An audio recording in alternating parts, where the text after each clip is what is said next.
ಮೇಷರಾಶಿಯವರು ಹೊಸ ಯೋಜನೆಗಳನ್ನು, ಹೊಸ ಕೆಲಸಗಳನ್ನು ಆರಂಭ ಮಾಡೋದಕ್ಕೆ ಬಹಳ ಪ್ರಶಸ್ತವಾದಂತಹ ದಿವಸ ಇದು ಅಂತ ಹೇಳಬೇಕು. ಸಹೋದ್ಯೋಗಿಗಳಿಂದ ಸ್ವಲ್ಪ ಮಟ್ಟಿಗೆ ಅಡಚಣೆಯೋ ತೊಂದರೆಯೋ ಆಗುವಂತಹ ಸೂಚನೆಗಳು. ಯಾವ ರೀತಿಯಲ್ಲಿ ಅದು ನಿಮಗೆ ತೊಂದರೆಯನ್ನು ಮಾಡುತ್ತೆ ಅನ್ನುವಂಥದ್ದು ನಿಮ್ಮ ಜೊತೆಯಲ್ಲಿ ಕೆಲಸ ಮಾಡ್ತಕ್ಕಂಥವರ ಮನಸ್ಥಿತಿ, ಅವರು ಯಾವ ರೀತಿ ನಿಮ್ಮ ಜೊತೆಯಲ್ಲಿ ನಡ್ಕೊಳ್ತಾರೆ, ಅವರ ಬಂಧುತ್ವ ಹೇಗಿದೆ ಅನ್ನೋದರ ಮೇಲೆ ಎಲ್ಲ ಅವಲಂಬಿತವಾಗಿರ್ತಕ್ಕಂಥದ್ದು. ಮಕ್ಕಳ ವಿಚಾರದಲ್ಲಿ ವಾದ ವಿವಾದಗಳು ಆಗತ್ತೆ. ತುಂಬ ಬೇಸರವನ್ನು ತರಿಸ್ತಕ್ಕಂತಹ ದಿವಸ. ಮಕ್ಕಳ ವಿಚಾರದಲ್ಲಿ ಗಮನ ಇರಲಿ. ಆದಾಯಕ್ಕಿಂತ ಖರ್ಚು ಹೆಚ್ಚಾಗುತ್ತೆ. ಹೊಸ ಯೋಜನೆಯನ್ನೇನಾದರೂ ರೂಪಿಸಿಬಿಟ್ರೆ ಖರ್ಚು ಹೆಚ್ಚಾಗ್ತಕ್ಕಂತಹ ದಿವಸವಾಗುವಂಥದ್ದು. ಅಧಿಕಾರ ಪ್ರಾಪ್ತಿಯಲ್ಲಿ ಕಿರಿಕಿರಿ ಆಗ್ತಕ್ಕಂಥದ್ದು, ನಿಮಗೆ ಸಲ್ಲಬೇಕಾದಂತಹ ಸ್ಥಾನಮಾನವು ಏನೋ ವ್ಯತ್ಯಾಸವಾಗಿ ಮಾನಸಿಕವಾಗಿ ಹಿಂಸೆಯನ್ನು ಅನುಭವಿಸುವಂಥದ್ದು. ಈ ದಿವಸ ಸಂಗಾತಿಯ ಜೊತೆಯಲ್ಲೂ ಕೂಡ ವಿರಸಕ್ಕೆ ಕಾರಣವಿದೆ ಅನ್ನುವಂಥದ್ದು. ಕುಟುಂಬದ ವಿವಾದದಲ್ಲಿ ಮಾತ್ರ ರಾಜಿಯಾಗುವಂತಹ ಯೋಗ. ನ್ಯಾಯವಾದಿಗಳಿಗೆ ತಮ್ಮ ಕಾರ್ಯಕ್ಷೇತ್ರದಲ್ಲಿ ಮುನ್ನಡೆಯನ್ನು ಸಾಧಿಸ್ತಕ್ಕಂತಹ ಸೂಕ್ಷ್ಮತೆ ಇರುತ್ತೆ. ಗುರು ಪ್ರಾರ್ಥನೆಯನ್ನು ಮಾಡಿ. ಶುಭವಾಗಿ. ವೃಷಭ ರಾಶಿ, ನೀವು ಎಷ್ಟೇ ಪ್ರಾಮಾಣಿಕವಾಗಿ ಇದ್ದರೂ, ಎಷ್ಟೇ ಒಳ್ಳೆಯ ಮಾತುಗಳನ್ನು ಆಡಿದರೂ ಕೂಡ ನಿಂದನೆಗೆ ಒಳಗಾಗ್ತಕ್ಕಂತಹ ಸೂಚನೆಗಳಿದೆ. ಆದಷ್ಟು ಜಾಗೃತವಾಗಿರಿ. ಎಷ್ಟೇ ಜಾಗೃತವಾಗಿದ್ದರೂ ಕೂಡ ಈ ಅಪವಾದ ತಪ್ಪುವುದಿಲ್ಲ ಅನ್ನುವಂತಹ ಮಾತಿದ್ದರೂ ಕೂಡ ನೀವು ಮಾತ್ರ ಸೂಕ್ಷ್ಮತೆಯನ್ನು ಮರಿಬಾರ್ದು ಅನ್ನುವಂಥದ್ದು. ಬರಹಗಾರರಿಗೆ ತುಂಬ ಉತ್ತಮವಾದಂತಹ ದಿವಸ. ಅಪರಿಚಿತರಿಂದ ಮೋಸವಾಗುವಂತಹ ಸಾಧ್ಯತೆ ನೋಡಿ ಹೇಗೆಲ್ಲ ಒದಗುತ್ತೆ ಅಂತಂದರೆ, ನಮ್ಮ ಅದೃಷ್ಟ ಗ್ರಹಚಾರ ಚೆನ್ನಾಗಿದೆ ಅಂತಾದರೆ ನಮಗೆ ಯಾರೋ ಪರಿಚಯನೇ ಇರೋದಿಲ್ಲ, ಅಂಥವ್ರು ಬಂದು ನಮಗೆ ಸಹಾಯ ಮಾಡ್ತಾರೆ. ನಮ್ಮ ಗ್ರಹಗತಿ ಕೆಟ್ಟಿದೆ, ಗ್ರಹಚಾರ ಚೆನ್ನಾಗಿಲ್ಲ ಅಂತ ಆಗಿಬಿಟ್ರೆ ನಮಗೆ ಯಾರು ಗೊತ್ತೇ ಇರೋದಿಲ್ಲ, ಅವರಿಂದ ನಾವು ಮೋಸಕ್ಕೊಳಗಾಗ್ತೀವಿ. ಅವ್ರು ಆಡ್ತಕ್ಕಂತಹ ಮಾತುಗಳು ನಮಗೆ ಸತ್ಯ ನಿಜ ಅಂತ ಹೇಳಿ ಅನಿಸ್ಬಿಡುತ್ತೆ. ನಾವು ಅವ್ರನ್ನ ನಂಬಿಡ್ತೀವಿ, ನಾವು ಮೋಸಕ್ಕೆ ಒಳಗಾಗ್ತೀವಿ. ಈ ರೀತಿ ಗ್ರಹಗತಿಯ ಪ್ರಭಾವ ಅಂತಂದರೆ ಕೆಲವರು ಅದನ್ನು ಆಕ್ಷೇಪಣೆ ಮಾಡ್ತಾರೆ, ಒಪ್ಪೋದಿಲ್ಲ. ಏನೋ ಮೂರ್ಖರು ಕೂತ್ಕೊಂಡು ಹೇಳ್ತಾರೆ ಅನ್ನುವಂತಹ ಮಾತನ್ನು ಆಡ್ತಾರೆ.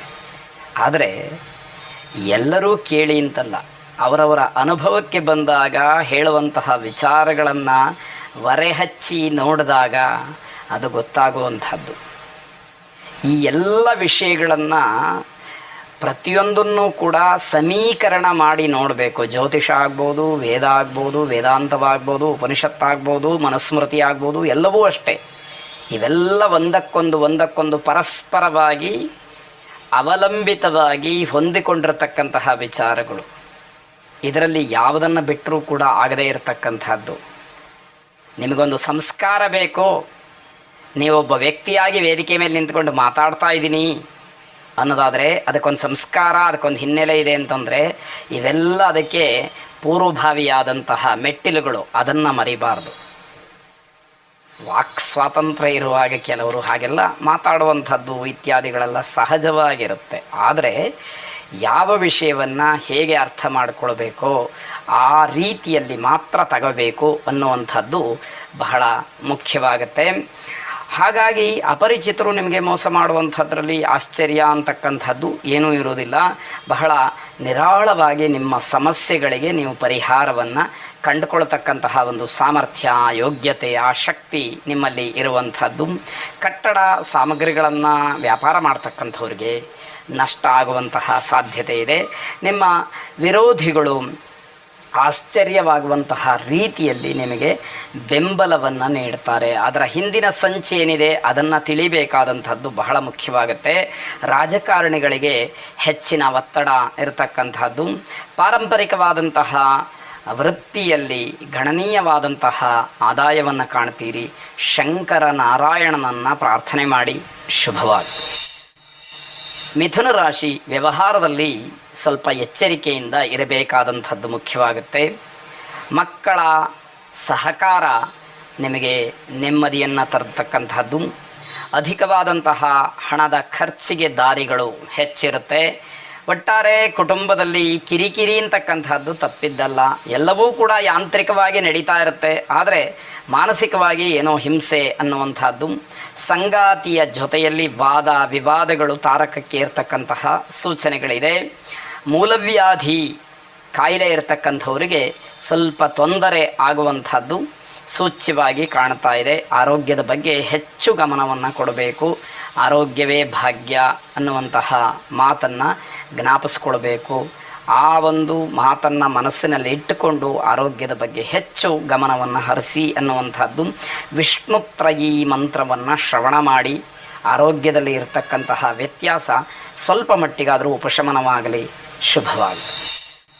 ಕರ್ಕಾಟಕ ರಾಶಿ ಹೋಟೆಲ್ ಉದ್ದಿಮೆದಾರಿಗೆ ಅನುಕೂಲವಾಗ್ತಕ್ಕಂಥದ್ದು, ಅನ್ನಾಹಾರ ಇತ್ಯಾದಿಗಳನ್ನು ವ್ಯಾಪಾರ ಮಾಡುವಂಥದ್ದು, ಜೊತೆಗೆ ಅಡುಗೆ ಕಾಂಟ್ರಾಕ್ಟ್ ಮಾಡ್ತಕ್ಕಂಥವ್ರಿಗೆ ಸ್ವಲ್ಪ ಅನುಕೂಲವಾಗುವಂತಹ ದಿವಸ ಇದು. ಅನಿರೀಕ್ಷಿತವಾದಂತಹ ಧನಾಗಮ ಆಗುವಂತಹ ಯೋಗ ಈ ದಿವಸದಲ್ಲಿ ಇದೆ. ಪದೇ ಪದೇ ನಿರ್ಧಾರಗಳನ್ನು ಬದಲಾಯಿಸ್ತಾ ಇರೋದರಿಂದ ಮನೆಯವರಿಗೆ ಬೇಸರವಾಗುತ್ತೆ. ಯಾವುದೋ ಒಂದು ವಿಚಾರ ಮನೆಯಲ್ಲಿ ಇಡೀ ಕುಟುಂಬಕ್ಕೆ ಸಂಬಂಧಪಟ್ಟಂತಹ ವಿಷಯವನ್ನು ಆಗಾಗ ಬದಲಾಯಿಸ್ತಾ ಇರೋದು. ಇವತ್ತು ಒಂದು ರೀತಿಯಲ್ಲಿ ಮಾತಾಡೋದು, ನಾಳೆ ಇನ್ನೊಂದು ರೀತಿಯಲ್ಲಿ, ಅಥವಾ ನಿನ್ನೆ ಏನೋ ಮಾತಾಡಿರೋದು. ಹೀಗಾದಾಗ ಮನೆಯವರು ಅದರಿಂದ ಬೇಸತ್ತು ಹೋಗ್ತಾರೆ. ನಂಬಿಕೆ ಅಂತಕ್ಕಂತಹದ್ದು, ಆ ದೃಢತೆ ಅಂತಕ್ಕಂಥದ್ದು, ಗಟ್ಟಿತನ ಅನ್ನುವಂಥದ್ದಲ್ಲಿ ಉಳಿಯೋದಿಲ್ಲ ಅಂತ ಹೇಳಿ ಅರ್ಥ. ಪ್ರಯಾಣದ ವಿಚಾರವಾಗಿ ಬಹಳ ಬೇಸರವಾಗ್ತಕ್ಕಂಥದ್ದು. ವಾತ್ಸಲ್ಯಪೂರ್ಣವಾದಂತಹ ಮಾತಿನಿಂದ ಸಂಗಾತಿಯ ಜೊತೆಯಲ್ಲಿ ಹೆಚ್ಚಿನ ವಿಶ್ವಾಸವನ್ನು ಬೆಳೆಸ್ಕೊಳ್ಳೋದಕ್ಕೆ, ಗಟ್ಟಿತನವನ್ನು ತೋರಿಸಲಿಕ್ಕೆ ಸಾಧ್ಯ ಆಗ್ತಕ್ಕಂಥದ್ದು. ಕೆಲಸ ಕಾರ್ಯಗಳಲ್ಲಿ ನಿರೀಕ್ಷಿತವಾದಂತಹ ಜಯ ಅನ್ನುವಂಥದ್ದಿದೆ. ರಾಮರಕ್ಷಾ ಸ್ತೋತ್ರವನ್ನು ಶ್ರವಣ ಮಾಡಿ, ಶುಭವಾಗಿ. ಸಿಂಹರಾಶಿ ಧಾರ್ಮಿಕ ಮತ್ತು ಸಾಮಾಜಿಕ ಚಿಂತನೆಗಳತ್ತ ಮನಸ್ಸು ಸ್ವಲ್ಪ ವಾಲ್ತಕ್ಕಂತಹದ್ದು. ಧರ್ಮ ಅಂತಂದರೆ ಏನು, ಧಾರ್ಮಿಕ ಪ್ರಕ್ರಿಯೆಗಳು ಅಂತಂದರೆ ಏನು, ಪೂಜೆ ಜಪ ಧ್ಯಾನ ಹೋಮ ಭಜನೆ ಇತ್ಯಾದಿಗಳನ್ನೆಲ್ಲ ಹೇಳ್ತಾರಲ್ಲ, ಅದನ್ನೆಲ್ಲ ಏನು ಮಾಡೋದರಿಂದ ಯಾವ ರೀತಿ ಪ್ರಯೋಜನ, ಮಾನಸಿಕವಾಗಿ ದೈಹಿಕವಾಗಿ ಅಥವಾ ನಮ್ಮ ವ್ಯಾವಹಾರಿಕವಾಗಿ ಅದು ಹೇಗೆ ಫಲವನ್ನು ಪರಿಣಾಮವನ್ನು ಕೊಡಬಲ್ಲದು ಅನ್ನುವಂಥದ್ದು, ಇವೆಲ್ಲ ಪ್ರಶ್ನೆಗಳಾಗತ್ತೆ. ಜೊತೆಗೆ ಸಾಮಾಜಿಕವಾದಂತಹ ಚಿಂತನೆಗಳು, ಸಮಾಜಕ್ಕೆ ನಾವೇನು ಕೊಡುಗೆಯನ್ನು ಕೊಡಬಹುದು, ಯಾವ ರೀತಿ ದುಸ್ಥಿತಿಯಲ್ಲಿರುವಂತಹ ಸಮಾಜವನ್ನು ನಾವು ಸರಿಪಡಿಸಲಿಕ್ಕೆ ಪ್ರಯತ್ನವನ್ನು ಮಾಡಬಹುದು, ಇದೆಲ್ಲ ಮನಸ್ಸಿಗೆ ಆಲೋಚನೆಗೆ ಬರತಕ್ಕಂತಹ ವಿಚಾರಗಳಾಗತ್ತೆ. ಯಾವುದೇ ಆತುರವಾದಂತಹ ನಿರ್ಧಾರಗಳು ಬೇಡ. ನಿಧಾನವಾಗಿ ತಾಳ್ಮೆಯಿಂದ ಆಲೋಚನೆ ಮಾಡಿ ಅದನ್ನು ತೀರ್ಮಾನ ಮಾಡಿ ಎನ್ನುವಂಥದ್ದು. ಸಾಮಾಜಿಕ ಕೆಲಸ ಕಾರ್ಯಗಳಲ್ಲಿ ಭಾಗಿಯಾಗೋದಕ್ಕೆ ಅವಕಾಶಗಳು ಸಿಕ್ಕತ್ತೆ. ನೆರೆಹೊರೆಯವರಿಂದ ವಿಶ್ವಾಸ ಪ್ರೀತಿ ಸಿಕ್ಕತ್ತೆ. ಶ್ರಮಕ್ಕೆ ತಕ್ಕ ಪ್ರತಿಫಲವನ್ನು ಕಾಣುವಂತಹ ದಿವಸ. ಹಾಗಾಗಿ ನೀವು ಕಷ್ಟಪಟ್ಟಿದ್ದು ಯಾವ ಕಾರಣಕ್ಕೂ ವ್ಯರ್ಥ ಆಗೋದಿಲ್ಲ ಅನ್ನುವಂಥದ್ದು ಖಾತ್ರಿ.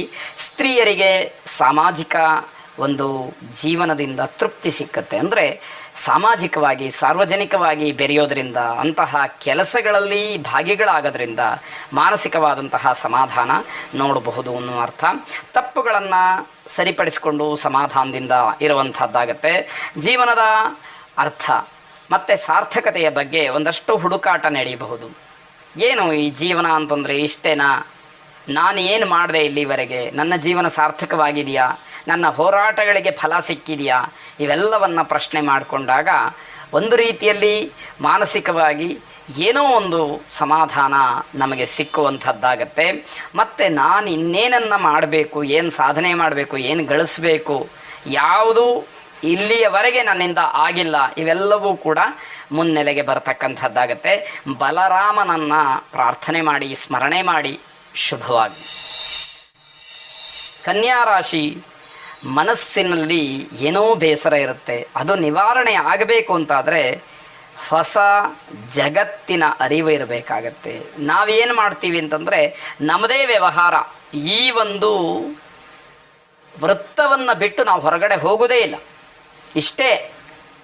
ಅದು ಆ ರೀತಿ ಆಗಬಾರ್ದು. ಹೊರಗಿನ ಪ್ರಪಂಚ ಬಹಳ ವಿಶಾಲವಾಗಿದೆ. ಆ ಪ್ರಪಂಚವನ್ನು ನಾವು ನೋಡುವಂತಹ ಪ್ರಯತ್ನವನ್ನು ಮಾಡಬೇಕು. ನಾವು ತಿಳಿದದ್ದೇ, ನಾವು ಮಾಡ್ತಾ ಇರೋದೇ ಎಲ್ಲವೂ ಸರಿ ಅನ್ನುವ ಭಾವನೆ ದೂರವಾಗಬೇಕು. ವಿಶಾಲವಾದಂತಹ ಮನೋಭಾವದಿಂದ ಎಲ್ಲವನ್ನೂ ಕೂಡ ಗಮನಿಸಬೇಕು, ನೋಡಬೇಕು, ಅನುಭವಕ್ಕೆ ತಂದುಕೊಳ್ಬೇಕು. ಆಗ ನಮಗೂ ಕೂಡ ಹೊರಗಿನ ಪ್ರಪಂಚದ ಪರಿಚಯ ಅಂತಕ್ಕಂಥದ್ದು ಆಗ್ತಾ ಹೋಗುತ್ತೆ. ಸಾಲ ಮರುಪಾವತಿಯನ್ನು ಮಾಡಬೇಕು, ಗೌರವವನ್ನು ಉಳಿಸ್ಕೊಳ್ಬೇಕು ಅಂತ ಹೇಳಿ ಗೌರವಯುತವಾಗಿ ಹೇಳುವಂಥದ್ದು. ಇಲ್ಲದೇ ಇದ್ದರೆ ನಿಮ್ಮ ಬೇರೆಲ್ಲ ವಿಚಾರಗಳಿಗೆ ಅದು ದೊಡ್ಡ ಮಟ್ಟದ ಪೆಟ್ಟನ್ನು ಕೊಡುತ್ತೆ, ತುಂಬ ದೊಡ್ಡ ಅವಮಾನವಾಗ್ತಕ್ಕಂಥದ್ದಾಗತ್ತೆ. ಪಿತ್ರಾರ್ಜಿತವಾದಂತಹ ಆಸ್ತಿಯ ವಿಚಾರಕ್ಕೆ ಮನಸ್ತಾಪವಾಗುತ್ತೆ. ಕಾರಣ ನಾನು ಹೇಳಿದ್ದೇ ಆಗಬೇಕು ಅನ್ನುವಂತಹ ಮಂಡುತನವೋ ಹಠವೋ ಅಲ್ಲಿ ಕೆಲಸಕ್ಕೆ ಬರದಲೇ ಕಾನೂನಾತ್ಮಕವಾದಂತಹ ಹೋರಾಟಕ್ಕೆ ಇಳಿಬೇಕಾಗತ್ತೆ. ಇಲ್ಲ ಬೀದಿಯ ಜಗಳವಾಗಬಹುದು. ಇದರ ಬಗ್ಗೆ ಎಚ್ಚರಿಕೆ ಇರಲಿ. ಮನೆ ಕಟ್ತಕ್ಕಂತಹ ವಿಚಾರಕ್ಕೆ ಚರ್ಚೆ ನಡೆದು ಆ ತೀರ್ಮಾನ ಏನಿದೆ ಅದು ಫಲಪ್ರದಾಯಕವಾಗಿರ್ಬೋದು. ಇವತ್ತೇ ಮನೆ ಕಟ್ಬಿಡ್ತೀರಿ ಅನ್ನುವಂತಹ ಅರ್ಥ ಅಲ್ಲ, ಅದು ನಿರ್ಧಾರವಾಗುತ್ತೆ ಅನ್ನುವಂತಹ ರೀತಿಯಲ್ಲಿ ಸಣ್ಣ ಪುಟ್ಟದಾಗಿ ಆರೋಗ್ಯದ ಸಮಸ್ಯೆಗಳು ನಿಮಗೆ ಇರುವಂಥದ್ದು ಮತ್ತೆ ಹೆಚ್ಚಾಗಬಹುದು ಅನ್ನುವಂಥದ್ದು. ಹೊಸ ಸಂಬಂಧ ಅಥವಾ ಹೊಸ ಗೆಳೆತನ ಕೂಡಿ ಬರ್ತಕ್ಕಂತಹ ಸಾಧ್ಯತೆಗಳಿದೆ. ವಸ್ತ್ರ ವ್ಯಾಪಾರಿಗಳಿಗೆ ಲಾಭ ಇರತಕ್ಕಂಥದ್ದು. ಇವೆಲ್ಲವನ್ನು ಗಮನಿಸಿದಾಗ ದಧಿವಾಹನ ಮಂತ್ರವನ್ನು ಶ್ರವಣ ಮಾಡಿ ಶುಭವಾಗಿ. ಜೀವನದಲ್ಲಿ ಸೋಲು, ನಷ್ಟ ಮತ್ತು ಕಷ್ಟಗಳು ಕಾಡುತ್ತಿವೆಯೇ? ಪರಿಹಾರವಿಲ್ಲದೆ ಕಂಗಾಲಾಗಿದ್ದೀರಾ? ನಿಮ್ಮ ಎಲ್ಲ ಸಮಸ್ಯೆಗಳಿಗೆ ಈಗಲೇ ಸಿಗಲಿದೆ ನಿಖರವಾದ ಜ್ಯೋತಿಷ್ಯ ಮಾರ್ಗದರ್ಶನ. ಉದ್ಯೋಗ, ವ್ಯಾಪಾರ, ಪ್ರೀತಿ ಅಥವಾ ಮದುವೆ ಸಮಸ್ಯೆ? ಜಾತಕ ವಿಶ್ಲೇಷಣೆ ಮತ್ತು ಪರಿಣಾಮಕಾರಿ ಪರಿಹಾರಕ್ಕಾಗಿ ಇಂದೇ ಸಂಪರ್ಕಿಸಿ. ಪ್ರಖ್ಯಾತ ಜ್ಯೋತಿಷಿಗಳು ಗುರೂಜಿ ಡಾಕ್ಟರ್ ವಿದ್ಯಾತೀರ್ಥ ಭಟ್ ಅವರಿಂದ ನಿಖರವಾದ ಜಾತಕ ವಿಶ್ಲೇಷಣೆ ಮತ್ತು ಸೂಕ್ತ ಮಾರ್ಗದರ್ಶನ ಪಡೆಯಿರಿ. ಇಂದೇ ಕರೆ ಮಾಡಿ ನಿಮ್ಮ ಅದೃಷ್ಟದ ಬಾಗಿಲನ್ನು ತೆರೆಯಿರಿ. ಫೋನ್ ಸಂಖ್ಯೆ 9900753555. ತುಲಾರಾಶಿ ಸಂಪನ್ಮೂಲಗಳನ್ನು ಕ್ರೋಢೀಕರಣ ಮಾಡೋದಕ್ಕೆ ಹಲವಾರು ರೀತಿಯಲ್ಲಿ ಪ್ರಯತ್ನಗಳು ನಡೆಯುತ್ತೆ. ಒಂದಷ್ಟು ಹಣ, ಆಪद्धನ ಅಥವಾ ವಸ್ತ್ರ, ಆಭರಣ ಇತ್ಯಾದಿಗಳು ಸಂಗ್ರಹ ಇರಬೇಕು. ಯಾವ ಕ್ಷಣದಲ್ಲಿ ಹೇಗೋ ಅನ್ನುವಂತಹ ರೀತಿಯಲ್ಲಿ ಪ್ರಯತ್ನಗಳು ನಡೀತಕ್ಕಂಥದ್ದು. ದಾಂಪತ್ಯದಲ್ಲಿ ಸಣ್ಣ ಪುಟ್ಟ ವಿಚಾರಕ್ಕೆ ಭಿನ್ನಾಭಿಪ್ರಾಯಗಳು ಬರಬಹುದು. ಆದರೆ ಅದನ್ನು ಯಾವುದೇ ಕಾರಣಕ್ಕೂ ದೊಡ್ಡದಾಗಿ ಬೆಳೆಸ್ಕೊಂಡು ಹೋಗುವಂಥದ್ದು ಯೋಗ್ಯವಲ್ಲ ಅಂತ ಹೇಳಬೇಕು. ಬೇರೆಯವರಿಂದ ನಿಮ್ಮ ಬಗ್ಗೆ ಕೇಳಿ ತಿಳ್ಕೊಳ್ಳುವ ತನಕ ನೀವು ಯಾವುದೇ ರೀತಿಯ ವಿಚಾರಗಳನ್ನು ಗೌಪ್ಯವಾಗಿ ಇಟ್ಟಿರುವುದಿಲ್ಲ ಅಂತ ಹೇಳಬೇಕು. ಬೇರೆಯವರಿಗೆ ಅದೊಂದು ರೀತಿಯಲ್ಲಿ ತವಕ. ಅಂದರೆ ನಿಮ್ಮ ಬಗ್ಗೆ ಏನು ಸಾಧನೆ ಮಾಡಿದ್ದಾರೆ ಅಥವಾ ಇನ್ನೇನು ಮಾಡಿದ್ದಾರೆ ತಿಳ್ಕೊಂಬಿಡಬೇಕು ನಾವು ಅಂತ ಹೇಳಿ ಬೇರೆಯವರು ನಿಮ್ಮ ಬಗ್ಗೆ ಹೆಚ್ಚಿನ ಆಸಕ್ತಿಯನ್ನು ವಹಿಸ್ತಕ್ಕಂಥದ್ದು ಇರಬಹುದು. ಉತ್ತಮವಾದಂತಹ ಅಭಿಪ್ರಾಯಗಳು ಬಂದಾಗ ಮನಸ್ಸಿಗೆ ತುಂಬ ಒಳ್ಳೆಯ ಹಿತವಾಗತ್ತೆ, ಸಂತೋಷ ಪಡ್ತೀರಿ. ಆಹಾರದಲ್ಲಿ ವ್ಯತ್ಯಾಸವನ್ನು ಮಾಡಿಕೊಳ್ಬೇಡಿ. ಅಗ್ನಿಯ ವಿಚಾರದಲ್ಲಿ ಎಚ್ಚರಿಕೆ ಇರಲಿ. ಅಗ್ನಿಯ ಜೊತೆ ಕೆಲಸ ಮಾಡುವಾಗ ದೀಪವೋ ಅಥವಾ ಬೇರೆ ಇನ್ಯಾವುದಾದರೂ ಸಂದರ್ಭದಲ್ಲಿ ತುಂಬ ಎಚ್ಚರಿಕೆ ಇರಲಿ ಅಂತ ಅರ್ಥ. ಕೃಷಿಕರಿಗೆ ತರಕಾರಿ ವ್ಯಾಪಾರ ಆಗಬಹುದು ಅಥವಾ ಪ್ರಾಣಿಗಳನ್ನು ಮಾರಾಟ ಮಾಡ್ತಕ್ಕಂತಹ ದಲ್ಲಾಳಿಗಳಾಗಬಹುದು. ಇವರೆಲ್ಲರಿಗೂ ಕೂಡ ವಿಶೇಷವಾದಂತಹ ಲಾಭ ಸಿಕ್ಕುವಂತಹ ದಿವಸ ಇದು. ಹಾಗಾಗಿ ತಮ್ಮ ಒಂದು ಪ್ರಯತ್ನಕ್ಕೆ ಏನೋ ಫಲ ಸಿಕ್ಕತ್ತೆ ಅನ್ನುವಷ್ಟು ಸಮಾಧಾನ, ಆ ಒಂದು ಸಂತೋಷ ಬಹಳ ಮುಖ್ಯವಾಗತ್ತೆ. ಏಕಾಕ್ಷರ ನರಸಿಂಹ ಮಂತ್ರವನ್ನು ಶ್ರವಣ ಮಾಡಿ ಶುಭವಾಗಿ. ವೃಶ್ಚಿಕ ರಾಶಿ ಜೀವನದಲ್ಲಿ ಯಾವುದೋ ಒಂದು ಕೆಲಸವನ್ನು ಮುಂದಿಟ್ಟುಕೊಂಡು ಪ್ರಯತ್ನವನ್ನು ಮಾಡಿದಾಗ ಆ ಕೆಲಸ ಪರಿಪೂರ್ಣವಾಗಲಿ, ಅದರಿಂದ ಸಿಕ್ಕಬೇಕಾದಂತಹ ಲಾಭವೋ ಫಲವೋ ನನಗೆ ಸಿಕ್ಕಲಿ ಅಂತ ಹೇಳಿ ಪ್ರಯತ್ನ ಮಾಡುವಂಥದ್ದು ಪ್ರತಿಯೊಬ್ಬರಿಗೂ ಕೂಡ ಆಸೆ ಇರುತ್ತೆ. ಅದಾಗದೇ ಇದ್ದಾಗ, ನಿರಾಸೆಯಾದಾಗ ಆ ಕೆಲಸವನ್ನು ಅಷ್ಟಕ್ಕೆ ಬಿಟ್ಟುಬಿಡ್ತೀನಿ ಅಂತ ಹೇಳುವಂಥದ್ದು ಬುದ್ಧಿವಂತರ ಲಕ್ಷಣ ಆಗೋದಿಲ್ಲ. ಆ ನಿರಾಸೆಯಿಂದ ಹೊರಬಂದು ನಾವು ಮತ್ತೆ ಪ್ರಯತ್ನವನ್ನು ಮಾಡಬೇಕು. ಆಗ ನಮಗೆ ಅನುಕೂಲ ಆಗ್ತಕ್ಕಂಥದ್ದಿದೆ ಅನ್ನುವಂಥದ್ದು ನಿಮಗೆ ಸೂಕ್ಷ್ಮವಾಗಿದೆ. ಆಧ್ಯಾತ್ಮಿಕ ಚಿಂತನೆಗಳು ಮನಸ್ಸಿನಲ್ಲಿ ನಡೆಯುತ್ತೆ. ನಾನು ಯಾತಕ್ಕೋಸ್ಕರ ಈ ಭಾರತ ಭೂಮಿಯಲ್ಲಿ ಹುಟ್ಟಿದೆ, ನನ್ನ ಕರ್ತವ್ಯ ಏನು, ನಾನು ಏನು ಮಾಡಬೇಕು, ಇವೆಲ್ಲವೂ ಕೂಡ ಪೂರ್ವಾಪರಗಳನ್ನು ತಿಳ್ಕೊಳ್ಬೇಕು ಅಂತಕ್ಕಂತಹ ಉತ್ಸಾಹವೋ ಕುತೂಹಲವೋ ನಿಮ್ಮಲ್ಲಿ ಚಿಗುರೊಡಿತಕ್ಕಂತಹದ್ದಾಗತ್ತೆ. ವಿವಾಹದ ವಿಚಾರಕ್ಕೆ ಚಾಲನೆ ಸಿಕ್ಕುವಂಥದ್ದಿದೆ. ದೀರ್ಘಕಾಲದ ವ್ಯಾಧಿ ಏನೋ ಗುಣಮುಖವಾಗತ್ತೆ ಅನ್ನುವಂತಹ ಒಂದು ನಂಬಿಕೆ ದೃಢವಾಗ್ತಕ್ಕಂಥದ್ದಿದೆ. ವಿದ್ಯಾರ್ಥಿಗಳಿಗೆ ಸ್ವಲ್ಪ ಮಟ್ಟಿಗೆ ಕಿರಿಕಿರಿ ಆಗ್ತಕ್ಕಂತಹ ದಿವಸ ಇದು. ಯಾವುದೇ ಮುಲಾಜಿಗೆ ಒಳಗಾಗ್ದಲೆ ಪಕ್ಕಾ ವ್ಯವಹಾರಸ್ಥರಾಗ್ಬಿಡ್ತೀರಿ. ಯಾರದ್ದು ದಯಾ ದಾಕ್ಷಿಣ್ಯ ಅನ್ನುವಂಥದ್ದು ಏನೂ ಇರೋದಿಲ್ಲ. ಯಾವ ಮಾತನ್ನಾಡಿದರೂ ಕೂಡ ಎಲ್ಲವೂ ಕೂಡ ವ್ಯವಹಾರವೇ ಅನ್ನುವ ರೀತಿಯಲ್ಲಿ ನಡ್ಕೊಳ್ತೀರಿ. ಕೂರ್ಮ ಮಂತ್ರವನ್ನು ಶ್ರವಣ ಮಾಡಿ. ಶುಭವಾಗಿ. ಧನುರ್ರಾಶಿ ಭಾವೋದ್ವೇಗಕ್ಕೆ ಒಳಗಾಗದಲೇ ವ್ಯವಹಾರವನ್ನು ಸರಿಪಡಿಸ್ಕೊಳ್ಳಿ. ವ್ಯವಹಾರದಲ್ಲಿ ಯಾವುದೇ ರೀತಿಯ ವ್ಯತ್ಯಯಗಳಿದ್ದರೂ ಕೂಡ ಅದನ್ನು ನ್ಯಾಯಸಮ್ಮತವಾಗಿ ಬಗೆಹರಿಸ್ಕೊಂಡ್ರೆ ಒಳ್ಳೆಯದು. ಕಣ್ಣೀರು ಹಾಕೋದ್ರಿಂದಲೋ ಕೋಪ ಮಾಡ್ಕೊಳ್ಳೋದ್ರಿಂದಲೋ ಜಗಳ ಮಾಡೋದ್ರಿಂದಲೋ ಇದು ಯಾವುದೂ ಕೂಡ ಬಗೆಹರಿದೇ ಇರತಕ್ಕಂತಹ ವಿಚಾರವಾಗುತ್ತೆ. ನಿಮ್ಮ ಯೋಜನೆಗಳಿಗೆ ನಿಮ್ಮ ಹಿತೈಷಿಗಳಿಂದ ಆಪ್ತರಿಂದ ಉತ್ತಮವಾದಂತಹ ಬೆಂಬಲ ಸಿಕ್ಕತ್ತೆ. ಅದನ್ನು ಮುಂದುವರಿಸ್ತಕ್ಕಂತಹ ಪ್ರಯತ್ನವನ್ನು ಮಾಡಿ. ಸಾಲಕ್ಕಾಗಿ ನಿಮಗೆ ತುಂಬ ಪ್ರೀತಿಪಾತ್ರರು ಬಂಧುಗಳು ನಿಮ್ಮ ಹತ್ರ ಬರಬಹುದು. ಎಚ್ಚರಿಕೆ ಇರಲಿ. ಹಣ ಏನಾದರೂ ಕೊಟ್ಟರೆ ಹಿಂದಿರುಗಿ ಬರುವಂಥದ್ದು ಕಷ್ಟ ಇದೆ ಅನ್ನುವಂಥದ್ದು. ಆರ್ಥಿಕ ವಿಚಾರದಲ್ಲಿ ತುಂಬ ಎಚ್ಚರಿಕೆ ಇರಬೇಕು. ಹಣಕಾಸಿನ ವಿಚಾರದಲ್ಲಿ ತುಂಬ ಗಮನವನ್ನು ಕೊಟ್ಟು ವ್ಯವಹರಿಸಬೇಕಾದಂತಹ ದಿವಸವಾಗುತ್ತೆ. ಕ್ರೀಡಾಪಟುಗಳಿಗೆ ಉತ್ತಮವಾದಂತಹ ದಿವಸ. ಯಶಸ್ಸಿನ ಹಾದಿ ಈ ದಿವಸ ನಿಮಗೆ ಬಹಳ ಶುಭ ಸೂಚಕವಾಗಿದೆ ಅಂತ ಹೇಳಬೇಕು. ಲಕ್ಷ್ಮೀ ವಾಸುದೇವ ಮಂತ್ರವನ್ನು ಶ್ರವಣ ಮಾಡಿ. ಶುಭವಾಗಿ.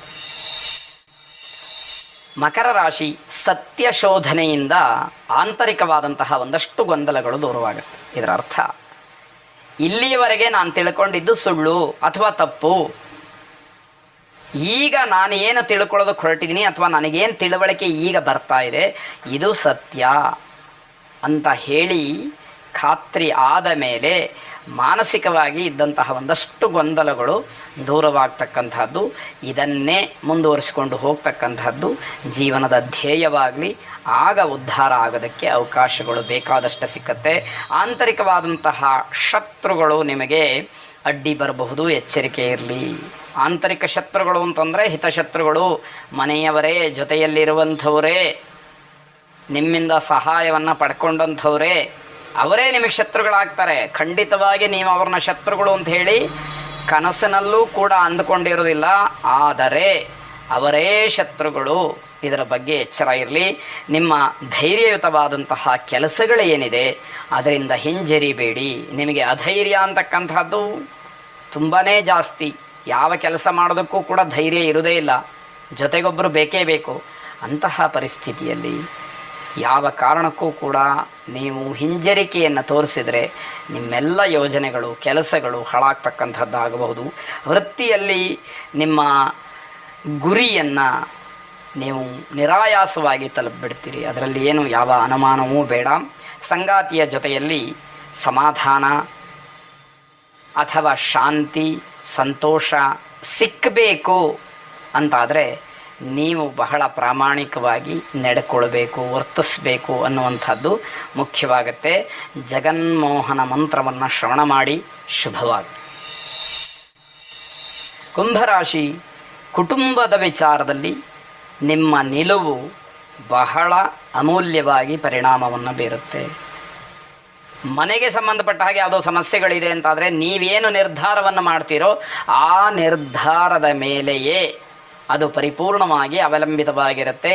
ಅದು ನಿಮ್ಮನ್ನು ಆಶ್ರಯ ಮಾಡಿಕೊಂಡಿರುತ್ತೆ ಅನ್ನುವಂತಹ ಅರ್ಥ.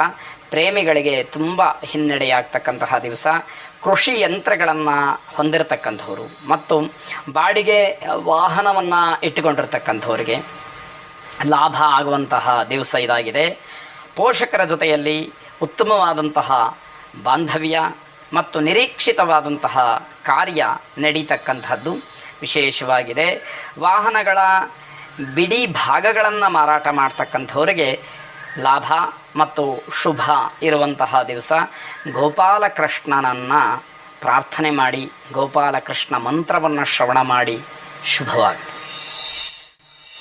ಕೊನೆಯದಾಗಿ ಮೀನರಾಶಿ, ನಿಮ್ಮ ಆಕರ್ಷಕವಾದಂತಹ ವ್ಯಕ್ತಿತ್ವ ಬೇರೆಯವರಿಗೆ ಸಂತೋಷವನ್ನು ತಂದುಕೊಡುತ್ತೆ ಅಂತ ಅರ್ಥ. ಉಸಿರಾಟಕ್ಕೆ ತೊಂದರೆ ಆಗಬಹುದು, ಶ್ವಾಸಕೋಶದ ಸಮಸ್ಯೆ ಆಗಬಹುದು, ಸ್ವಲ್ಪ ಎಚ್ಚರ ಇರಲಿ. ಆ ರೀತಿಯ ಸೂಕ್ಷ್ಮಗಳು ಕಂಡ ತಕ್ಷಣ ಅದಕ್ಕೆ ಪೂರಕವಾದಂತಹ ಔಷಧೋಪಚಾರಗಳನ್ನು, ವೈದ್ಯರ ಸಲಹೆಯನ್ನು, ವೈದ್ಯರ ಭೇಟಿಯನ್ನು ಮಾಡಿ ಅನ್ನುವಂಥದ್ದು. ವಿವಾದಾಸ್ಪದವಾದಂತಹ ವಿಚಾರಗಳಲ್ಲಿ ಎಚ್ಚರಿಕೆಯಿಂದ ಇರಬೇಕು. ಯಾವುದೇ ಹೇಳಿಕೆ ಕೊಡೋದಾಗಲಿ, ಅಲ್ಲಿ ಮುನ್ನುಗ್ಗಿ ನಾನೇನೋ ಮಾಡ್ತೀನಿ ಅಂತ ಹೋಗುವಂಥದ್ದಾಗಲಿ ಯಾವುದೂ ಕೂಡ ಬೇಡ ಅಂತ ಅರ್ಥ. ನಿಮ್ಮ ನಿರ್ಧಾರ ಏನಿದೆ ಅದು ಪ್ರಶಂಸೆಗೆ ಪಾತ್ರವಾಗುವಂಥದ್ದಿದೆ. ಆತುರವಾದಂತಹ ನಿರ್ಧಾರದಿಂದ ಅದಕ್ಕೆ ಚ್ಯುತಿ ಬರಬಹುದು, ಅದನ್ನು ಗಮನಿಸ್ಕೊಳ್ಬೇಕು. ನೌಕರಿಯಲ್ಲಿರ್ತಕ್ಕಂತಹ ಹಿರೀಕರಿಗೆ ಅಪೇಕ್ಷೆ ಪಟ್ಟಂತಹ ಸ್ಥಳಕ್ಕೆ, ತಾವು ಏನಾದರೂ ಅಂದುಕೊಂಡಿದ್ದಂತಹ ಸ್ಥಳಕ್ಕೆ ವರ್ಗಾವಣೆ ಆಗುವಂತಹ ಸಾಧ್ಯತೆಗಳಿದೆ. ಇದರಲ್ಲಿ ನಿಮ್ಮ ಪ್ರಯತ್ನ ಅಷ್ಟೇ, ಬೇಕು ಅಂದರೆ ಮಾತ್ರ. ಯಾರೋ ನಿಮ್ಮನ್ನು ವರ್ಗಾವಣೆ ಮಾಡಿಬಿಡ್ತಾರೆ ಅನ್ನುವಂತಹ ಭಯ ಏನು ಬೇಡ ಅಂತ ಅರ್ಥ. ಕೆಲಸದಲ್ಲಿ ಪ್ರಗತಿಯನ್ನು ಕಾಣ್ತೀರಿ. ವಿದ್ಯಾ ರಾಜಗೋಪಾಲ ಮಂತ್ರವನ್ನು ಶ್ರವಣ ಮಾಡಿ ಶುಭವಾಗಿ.